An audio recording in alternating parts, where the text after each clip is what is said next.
Good morning student, स्वागत है हमारी ऑनलाइन क्लास में। हम चैप्टर नंबर 24 रक्त परिसंचरण तंत्र के बारे में पढ़ रहे थे। इस चैप्टर में हमने कल हृदय की संरचना के बारे में पढ़ा था और रक्त स्पंदन के बारे में पढ़ा था कि जो ब्लड कोगुलेशन की जो प्रक्रिया है वो किस प्रकार से होती है, और साथ में हमने हृदय की संरचना के बारे में पढ़ा था। आज हम हृदय की संरचना को आगे और थोड़ा डिटेल में पढ़ते हैं। कल हमने पढ़ा था कि मानव हृदय जो है वो 4 कक्षों में बंटा होता है।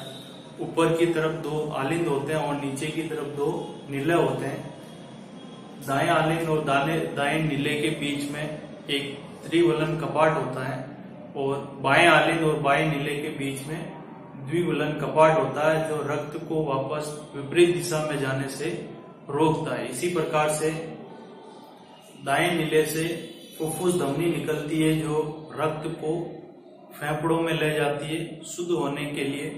तो हम इसको आज एक सिंपल डायग्राम की तरह समझते हैं कि किस प्रकार से हृदय और हमारे शरीर के बीच में रक्त का परिवहन होता है। तो हृदय की एक सिंपल संरचना हम यहाँ पर बनाते हैं इस प्रकार से।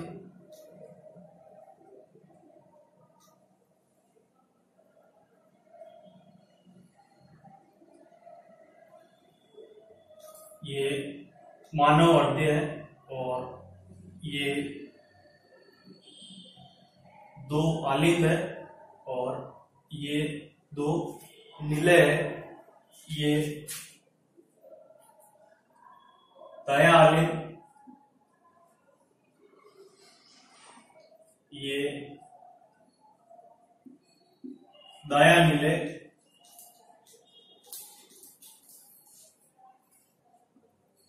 बायां आलिंद और बायां निलय।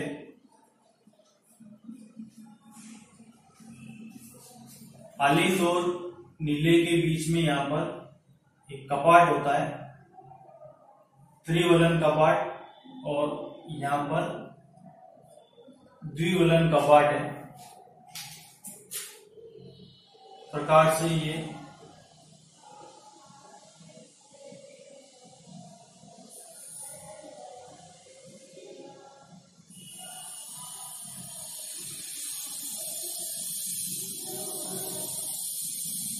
अब हम शुरुआत कर रहे हैं कि यहां से दाएं आलिंद में यहां पर ऊपर की तरफ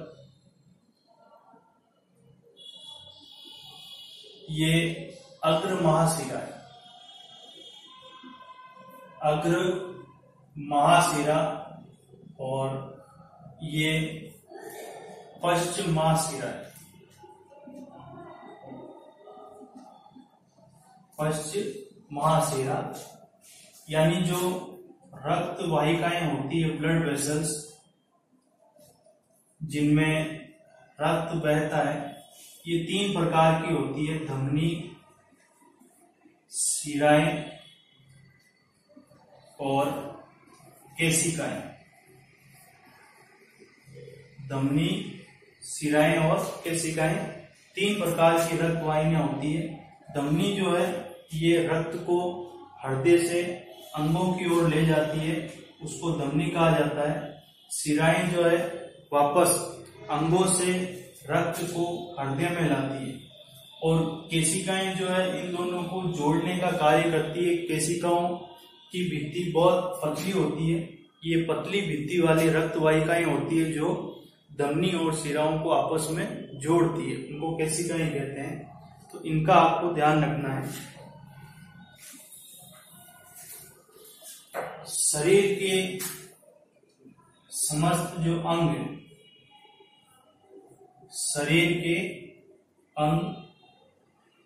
शरीर के अंगों में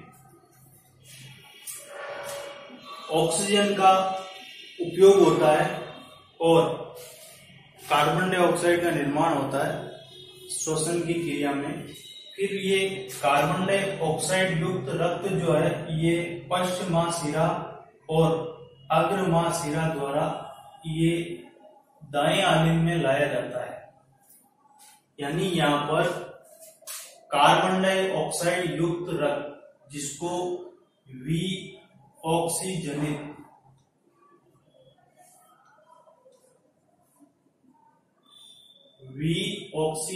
रक्त जिसमें कार्बन डाइऑक्साइड होती है। कार्बन डाइऑक्साइड युक्त रक्त शरीर के सभी भागों से शिराएं जो है रक्त को इकट्ठा करके दाएं आलिंद में लाती है। दाएं आलिंद से रक्त जो है दाएं नीले में आता है। यहां से रक्त जो है दाएं नीले में आया, दाएं आलिंद से रक्त दाएं नीले में आया। यहां से एक फुफ्फुस धमनी निकलती है इस प्रकार से। यह फुफ्फुस धमनी उस रक्त को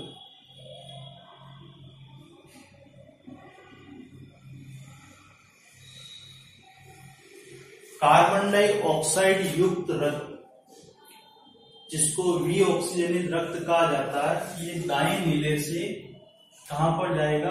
फेफड़ों में। फेफड़ों में गैसों का आदान प्रदान होता है। फेफड़ों की संरचना में हमने पढ़ा था कि फेफड़ों के अंदर कोशिकाएं होती है जहां पर गैसीय विनिमय होता है। तो यहाँ पर जो कार्बन डाइऑक्साइड युक्त रक्त है ये फेफड़ों में गया, वहां पर गैसीय विनिमय हुआ। कार्बन डाइऑक्साइड रक्त से कोशिकाओं में चली जाती है और कोशिकाओं से ऑक्सीजन जो है वो रक्त में आ जाती है। तो यहाँ पर फेफड़ों से ऑक्सीजन युक्त रक्त, ऑक्सीजनित रक्त,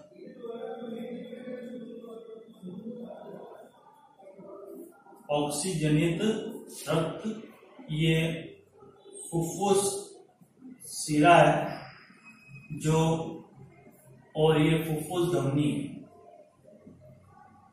फुफ्फुस धमनी, फुफ्फुस धमनी अशुद्ध रक्त को फेफड़ों में लेकर जाती है शुद्ध होने के लिए।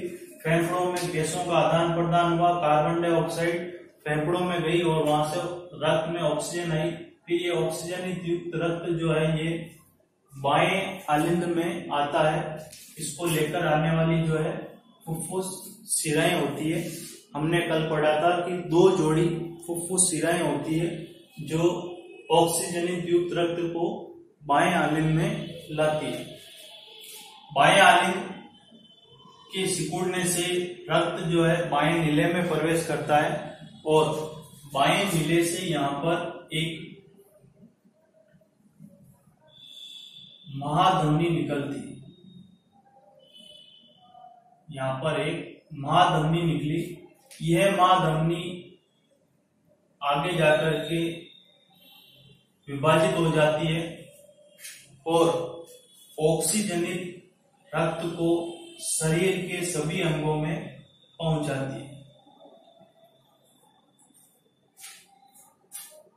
शरीर के अंगों में जो ऊतक और कोशिकाएं हैं वहां पर ये जो ऑक्सीजनित युक्त रक्त है इसमें से ऑक्सीजन को ग्रहण कर लिया जाता है जिसका उपयोग श्वसन की प्रक्रिया में होता है और वहां पर कार्बन डाइऑक्साइड का निर्माण होता है। वो कार्बन डाइऑक्साइड वापस रक्त में डाल दी जाती है। फिर वापस वो कार्बन डाइऑक्साइड युक्त रक्त जो है वो शिराओं से होता हुआ वापस दाएं आलिंद में आता है। तो इस प्रकार से शरीर के अंगों और हृदय के बीच में जो है रक्त लगातार चक्कर लगाता रहता है। अब यहाँ पर हम देखेंगे कि शरीर के समस्त अंगों तक रक्त जो है एक बार पहुंचने पर ये 2 बार हृदय से गुजर रहा है। एक बार अशुद्ध रक्त दाएं आलिंद से दाएं नीले में आया, फिर यहाँ से फेफड़ों में गया, वापस ये शुद्ध होकर के वापस हृदय में आया। तो शरीर का एक चक्कर पूरा करने पर रक्त जो है 2 बार हृदय से गुजरता है। इसको दोहरा परिसंचरण कहा जाता है। दोहरा परिसंचरण, डबल सर्कुलेशन। तो डबल सर्कुलेशन क्या है कि रक्त जो है शरीर का एक चक्र पूरा करने पर 2 बार हृदय से गुजरता है, इसको दोहरा परिसंचरण कहा जाता है। तो ये जो रक्त का जो परिसंचरण है इसको 2 भागों में बांटा गया है। एक तो फुफ्फुसीय परिवहन और एक है दैहिक परिवहन। दैहिक परिवहन दोहरा परिसंचरण, इसको 2 भागों में बांटा गया, फुफ्फुसीय परिवहन और दैहिक परिवहन, पल्मोनरी सर्कुलेशन और सिस्टमेटिक सर्कुलेशन। इसको कहेंगे पल्मोनरी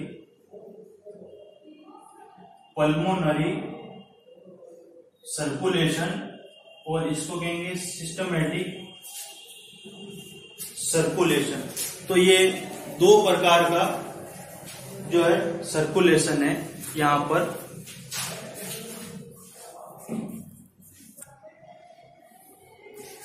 तो यहाँ पर हम देखेंगे कि दोहरा परिसंचरण को 2 भागों में बांटा गया, फुफ्फुसीय परिवहन और दैहिक परिवहन। फुफ्फुसीय परिवहन की शुरुआत जो है कि शिराएं जो है शरीर के अंगों से अशुद्ध रक्त का मतलब है जिसमें कार्बन डाइऑक्साइड है, उसको दाएं आलिंद में लेकर आती है। दाएं आलिंद से रक्त दाएं नीले में, फिर यहाँ से शुद्ध होने के लिए वो फेफड़ों में जाता है और फेफड़ों से वापस जो है फुफ्फुस शिरा द्वारा बाएं आलिंद में आता है। ये जो भाग है इसको फुफ्फुसीय परिवहन कहा जाता है। फिर बाएं आलिंद से रक्त बाएं नीले में आता है, यहाँ से महाधमनी, फिर धमनी से होता हुआ ये शरीर के सभी भागों में जाता है, इसको दैहिक परिवहन कहा जाता है। तो दोहरा परिसंचरण को इस तरीके से 2 भागों में बांटा गया है, फुफ्फुसीय परिवहन और दैहिक परिवहन। ठीक है।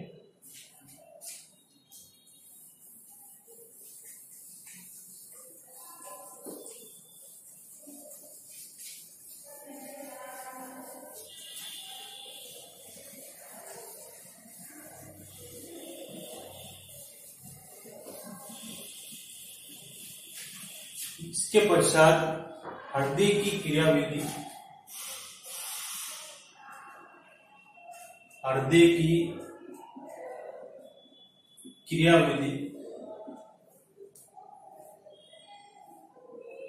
की क्रियाविधि को 2 भागों में बांटा गया है। एक तो है हृदय स्पंदन।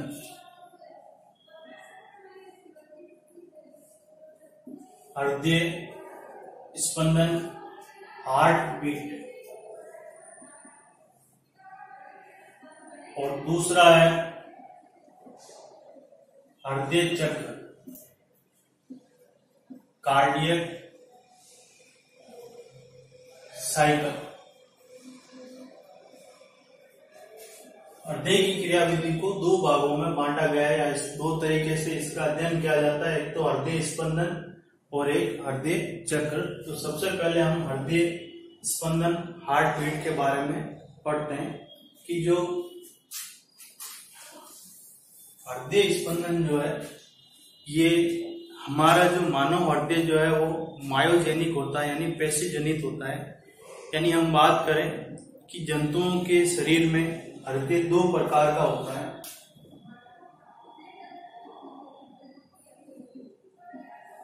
जंतुओं में हृदय 2 प्रकार का है। एक तो तंत्रिका जनित,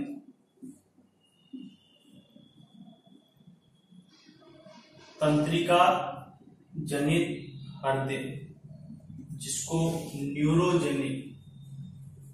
न्यूरोजेनिक हार्ट कहा जाता है। और दूसरा जो प्रकार है वो है पेशी जनित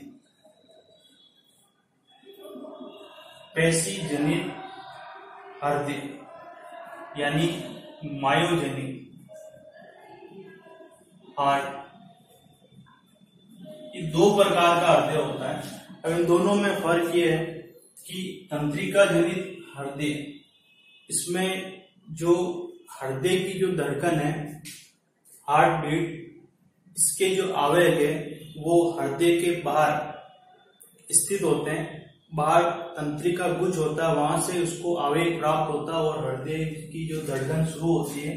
इस प्रकार का हृदय तंत्रिका जनित हृदय या न्यूरोजेनिक हृदय कहलाता है। ये हृदय अकशेरुकी जंतुओं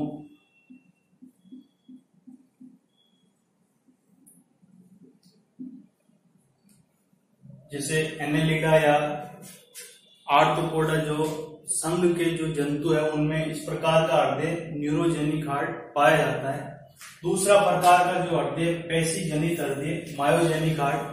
पेशी जनित हृदय में हृदय की धड़कन के लिए जो आवेग है वो हृदय के अंदर ही उत्पन्न होते हैं। तो यदि हृदय धड़कन से संबंधित आवेग हृदय के अंदर उत्पन्न होते हैं तो उसको पेशी जनित हृदय कहा जाता है। तो मानव में जो हृदय है वो पेशी जनित हृदय होता है जिसको मायोजेनिक हार्ट कहा जाता है, जिससे धड़कन से संबंधित आवेग जो है हृदय के अंदर ही उत्पन्न होते हैं, उसको पेशी जनित हृदय कहा जाता है।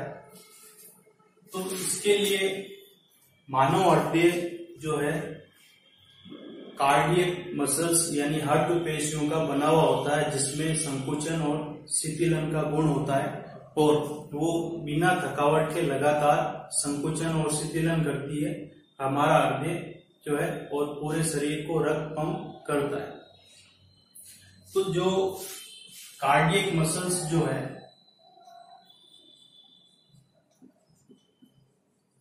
कार्डियक मसल्स यानी जो हार्ट पेशी है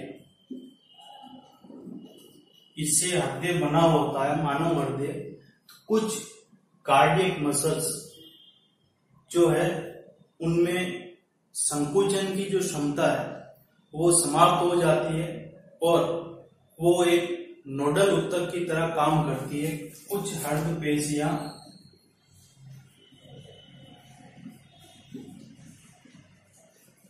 नोडल ऊतक की तरह काम करने लग जाती है। नोडल ऊतक का मतलब ये है कि ये जो भाग है हृदय पेशियों का, बाकी जो हृदय पेशियां हैं वो संकुचन करती है। ये संकुचन नहीं करेगी, ये हृदय की धड़कन के लिए इसमें आवेग उत्पन्न होते हैं, एक तरीके से करंट उत्पन्न होता है जिससे वहां पर हृदय की धड़कन शुरुआत होती है। तो इसके बारे में हम पढ़ेंगे कि जो नोडल ऊतक है हृदय पेशी से संबंधित वो किस प्रकार से अपना कार्य करता है। तो ये अपने को ध्यान रखना है कि हृदय दो प्रकार का होता है, तंत्रिका जनित और पेशी जनित। मानव में पेशी जनित हृदय होता है मायोजेनिक हार्ट, जिसमें हृदय की धड़कन के लिए जो आवेग है वो हृदय के अंदर से ही उत्पन्न होते हैं।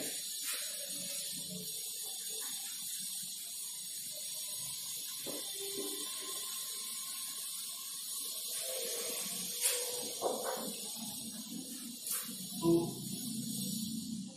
मानव हृदय पेशी जनित हृदय होता है जिसमें कुछ हृदय पेशियां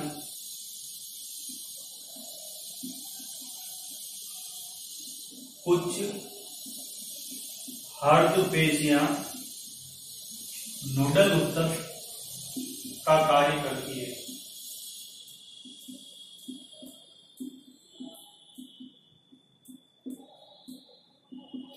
यहाँ पर हम पढ़ेंगे कि कौन कौन से नोडल ऊतक है। तो उनमें पहला जो नोडल ऊतक है वो है SA नोड,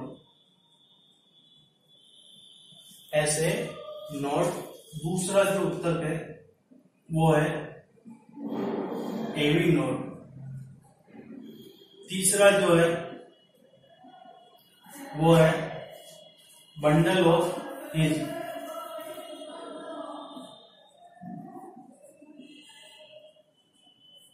और चौथा जो है ऊतक जो है वो है पुर्किंजे तंतु। पुर्किंजे तंतु यह है bundle of his, bundle of his. और यह पुर्किंजे फाइबर। तो ये 4 प्रकार के नोडल ऊतक है जो हर्द पेशियों के ही बने होते हैं। हर्द पेशियां मॉडिफाइड होकर नोडल ऊतक का कार्य करती है। एसए नोड और एवी नोड, इनको दोनों को कनेक्ट करने के लिए बीच में इंटरनोडल फाइबर होते हैं। अब हम यहाँ पर देखेंगे कि किस प्रकार से ये स्थित होते हैं। ये दायां आलिंद है और ये बायां आलिंद है और ये नीले है। ये दायां नीले और ये बायां नीले। दायां आलिंद और ये बायां आलिंद।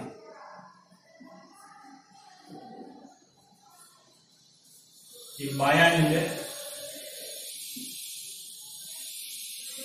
और ये दायां नीले। तो सबसे पहले जो एस ए नोड है, S A node, sinoatrial node. Sinoatrial node जो है ये दाएं आलिंद में जहां पर अग्रमाशिरा जहां पर खुलती है वहां पर एस ए नोड उपस्थित होता है। तो ये यहां पर S A node, S A node या इसको एस ए एन यहां पर लिख सकते हैं। तो इसकी जो स्थिति है दाएं आलिंद में जहां पर अग्रमाशिरा खुल रही है वहां पर एस ए नोड उपस्थित होता है। एवी नोड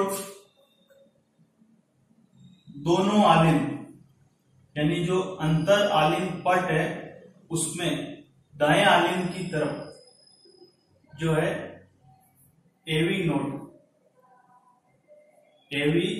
नोड उपस्थित होते हैं।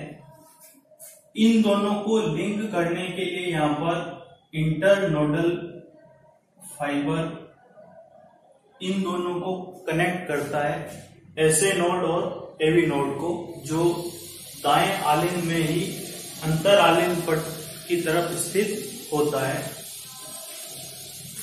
एसए नोड का कार्य यह है कि इसमें धड़कन से संबंधित आवेग उत्पन्न होते हैं। यहां से आवेग उत्पन्न होकर के इंटरनोडल फाइबर से एवी नोड के पास जाते हैं। ये आवेग इसके बाद में यहां पर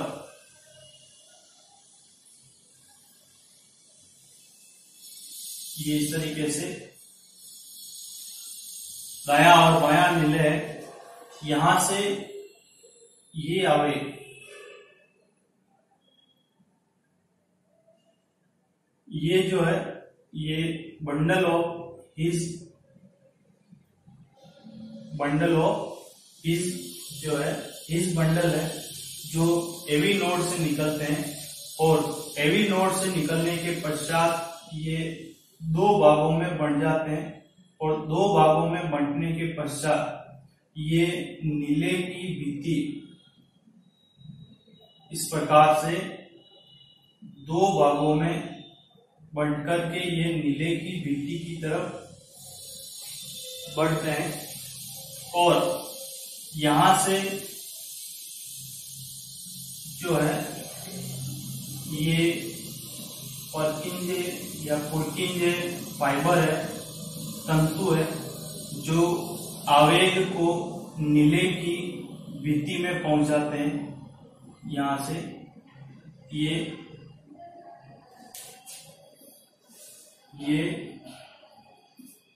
हिज बंडल है और ये पुर्किंजे फाइबर है, पुर्किंजे तंतु। एसए नोड जो है यहां से हृदय स्पंदन यानी हृदय की जो धड़कन से संबंधित आवेग उत्पन्न होते हैं। ये इसमें क्षमता होती है कि ये तेजी से जो है आवेग उत्पन्न करता है, एक तरीके से करंट उत्पन्न करता है, जिससे हृदय की धड़कन शुरू होती है और दायां आलिंग सिकुड़ता है।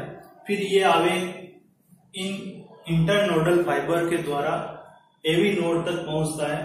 एवी नोड से आगे हीस बंडल से ये आवेग आगे पहुंचता है और फिर हीस बंडल से परकिंजे तंतु द्वारा ये नीले की भित्ति में आवेग पहुंचता है। तो आवेग की जो शुरुआत है वो कहां पर हो रही है? SA node.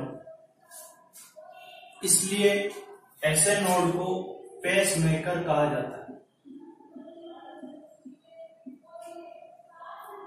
एसए नोड को पेस मेकर कहा जाता है क्योंकि ये धड़कन से संबंधित आवेग को उत्पन्न करता है और हमारा हृदय जो है 1 मिनट में 72 बार धड़कता है, 72 टाइम्स। तो उसकी जो धड़कन की शुरुआत एसए नोड से होती है, इसलिए एसए नोड को पेस मेकर कहा जाता है। ये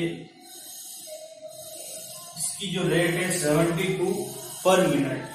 फिर एसए नोड से ये आवेग एवी नोड के पास आता है। अगर किसी कारणवश एसए नोड अपना कार्य करना बंद कर दे तो एवी नोड में भी आवेग उत्पन्न करने की क्षमता होती है, लेकिन उसकी जो दर है वो इससे कम है एवी नोड की। तो यदि एसए नोड अपना कार्य करना बंद कर दे तो इसका मतलब ये नहीं है कि हृदय धड़कना बंद हो जाएगा, हृदय फिर भी धड़केगा, लेकिन उसकी जो रेट है वो कम हो जाएगी। लगभग 40 जो है पर मिनट, यानी 40 बार हृदय धड़केगा 1 मिनट में।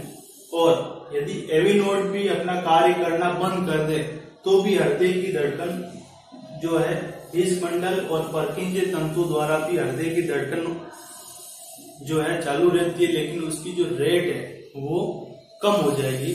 तो आपको इसमें ये ध्यान रखना है कि जो एसए नोड है, एसए नोड को पेस मेकर कहा जाता है। यहाँ से धड़कन से संबंधित आवेग उत्पन्न होते हैं, ठीक है। यहाँ से एवी नोड के पास आएंगे, एवी नोड से हीस बंडल से परकिंजे तंतु। तो जब एसए नोड में आवेग उत्पन्न होते हैं तो ये आवेग बहुत कम समय में दोनों आलिंग में पहुंच जाते हैं और दोनों आलिंग एक साथ सिकुड़ते हैं। उसके पश्चात ये आवेग इंटरनोडल फाइबर के द्वारा एवी नोड में पहुंचते हैं। ये एवी नोड है।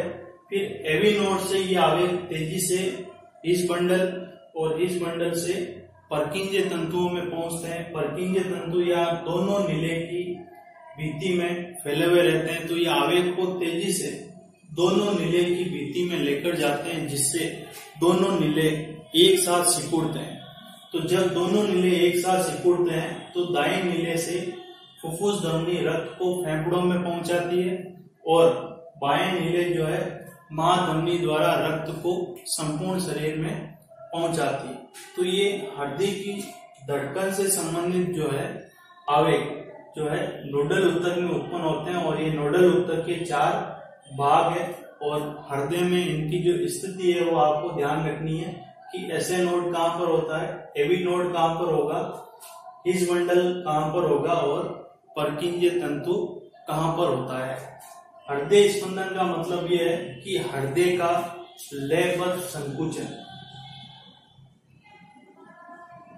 हृदय का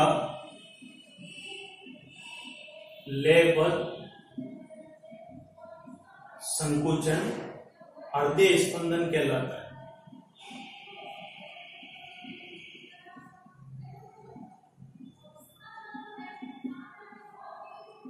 हृदय का लयबद्ध संकुचन हृदय स्पंदन कहलाएगा और इसमें जो है ये नोडल ऊतक होते हैं जो अपना कार्य इस प्रकार से करते हैं और उनकी जो स्थिति है। फिर नेक्स्ट लेक्चर में हम जो है हृदय की क्रियाविधि का जो दूसरा भाग है हृदय चक्र, कार्डियक साइकिल जो है उसके बारे में हम पढ़ेंगे।